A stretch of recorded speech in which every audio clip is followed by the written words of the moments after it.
আসসালামু আলাইকুম। সবাইকে আমন্ত্রণ জানাচ্ছি জেব্রা কেকের রেসিপি দেখার জন্য। প্রথমে একটা বাটিতে নিয়ে নিচ্ছি রুমের স্বাভাবিক তাপমাত্রায় থাকা ২ টো ডিম। ডিমগুলো ফ্রিজে থাকলে অবশ্যই ১ ঘন্টা আগে বের করে রাখবেন। ফ্রিজের ডিম দিয়ে কিন্তু কখনোই কেক ভালো হয় না। ডিমের সাদা অংশ থেকে কুসুমটা আলাদা করে নিচ্ছি, এটা পরে দিব।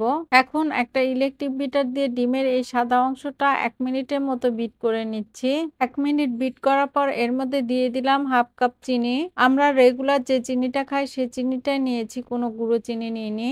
এখন লো স্পিডে প্রথমে ২ মিনিট বিট করব, তারপর হাই স্পিডে বিট করে নিব ৪ মিনিট। এই ৬ মিনিটের মধ্যেই কিন্তু ডিমের ফোমটা খুব সুন্দর করে হয়ে যাবে। আপনারা এই কাজটা হ্যান্ড উইচ দিয়েও করতে পারেন, তবে সময়টা একটু বেশি লাগবে।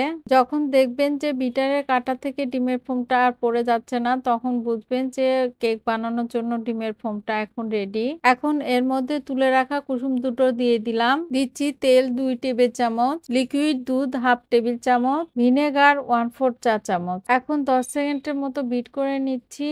মোট কথা সবকিছু একসাথে মিশে গেলে হবে। এখন শুকনো উপকরণগুলো দেওয়ার জন্য বাটির উপরে একটা ছাঁকনি নিয়েছি। এর মধ্যে দিয়ে দিচ্ছি 1/2 কাপ ময়দা, গুঁড়া দুধ ১ টেবিল চামচ, বেকিং পাউডার 1/2 চা চামচ প্লাস 1/4 চা চামচ, লবণ 1/4 চা চামচ। এখন শুকনো উপকরণগুলো চেলে নিচ্ছি। চেলে নেওয়া হয়ে গেলে আলতো করে সবকিছুকে একসাথে মিশিয়ে নিচ্ছি। এখন এই ব্যাটার আলাদা দুটো বাটিতে সমান ভাগে ভাগ করে নিচ্ছি।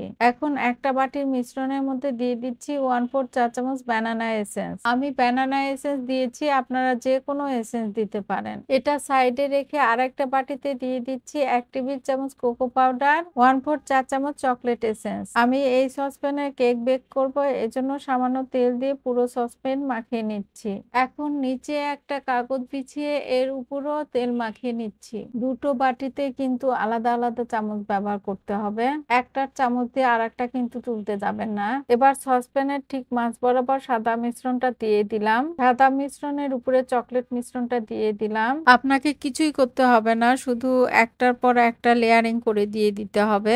এমনিতে এটা সার্কেলের মতো ছড়িয়ে ডিজাইন হয়ে যাবে। এভাবে আমি সবগুলো মিশ্রণ দিয়ে দিয়েছি। এখন একটা টুথপিক দিয়ে ডিজাইন করে দিচ্ছি। টুথপিকটা মিশ্রণের ভিতরে ঢুকিয়ে দিব না, জাস্ট উপর থেকে আঁচড় কেটে দিব। এখন বাটিটাকে ধরে ২-৩টা বাড়ি দিয়ে নিচ্ছি, যাতে করে ভিতরে কোনো অংশ ফাঁপা থাকলে ব্যাটার দিয়ে পূরণ হয়ে যাবে। এবার এটা বেক করে নিব। চুলায় একটা হাঁড়িতে বালি নিয়েছি, বালির উপরে একটা স্ট্যান্ড দিয়েছি বাটিটা বসানোর জন্য।